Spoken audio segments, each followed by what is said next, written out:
Happy Monday! I hope you're having an incredible day so far, whether you're watching this video first thing in the morning or if it's later in the day for you. So, this week I really wanted to talk about adaptability.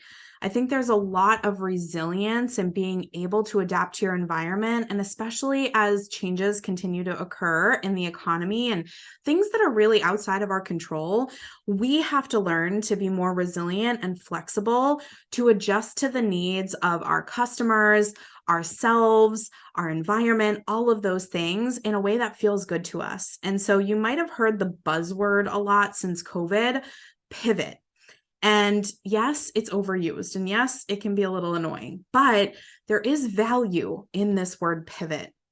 This idea that we are moving all the time. We are growing, we are evolving, we are learning, and we're needing to adjust to be able to fit things as they change, and especially those things out of our control. So, thinking about setting up a couple of ways to make your business more adaptable on the fly. The first one is to create some standards. So, there are a lot of things that feel important to us as business owners, like meeting deadlines and having amazing quality products and services to offer, and being on time for things, and loving the work that we do, and putting our best foot forward, and making sure everything is congruent with our branding, all of these different pieces.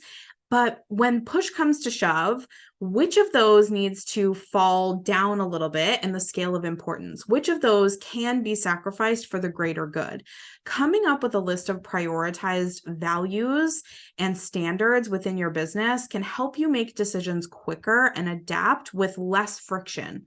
So that's kind of the goal today, is to figure out, if I have to sacrifice quality or a deadline, which one would I choose and why? And how would I handle those situations as they come up, in terms of how to communicate with a client when you're going to be late, or a customer when you're going to be late with something, or even just thinking about your own self or your own internal team, if you have one. How do I deal with this in a way that feels good to me, that makes it clear to everybody that we don't have to always check in? We just kind of know these are the things that take priority, and here's why that is. So, the other piece of this is really thinking about the big picture. If you haven't created a mission, vision, and value statement for your business, I highly recommend that you do this so that you know the ultimate goal and where you're trying to get to. So, some of the decisions that you're making each day are going to be really oriented toward the mission of what you're doing today. Some of the decisions, though, are going to be more oriented toward the vision of what you're creating for tomorrow. And if something you're doing today supports your mission, but it doesn't support that bigger vision, it's time to check in with yourself and figure out, how do I adapt and change and be flexible in terms of my mission and what I'm doing day to day, to make sure that I'm always getting a little bit closer to that longer term vision, or that aspirational message for my business and brand. Now, this might seem a little bit kind of odd to focus on that bigger picture more than the day to day, but it does help make decisions easier. And it does also help you understand what's important to you in the moment right now, as well as what's going to be more important in the future.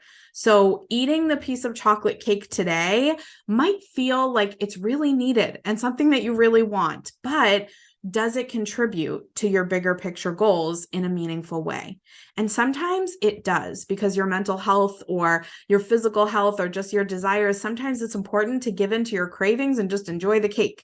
And other times you have to ask yourself, why is this the fourth piece of chocolate cake that I've had this week? And what am I needing to do to be able to kind of take a step back and reflect and figure out what my best next steps are holistically, not just for today, but for my future?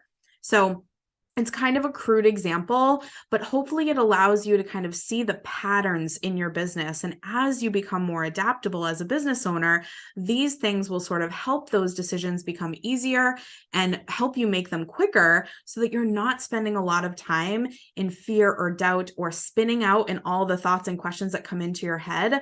You'll just sit down and be like, yeah, I know exactly what to do. This is in line with my vision. These are my core standards as a brand. These are my core values as a person. And this is why it's easy to make those decisions on the fly. So have an epic week, and I will see you soon.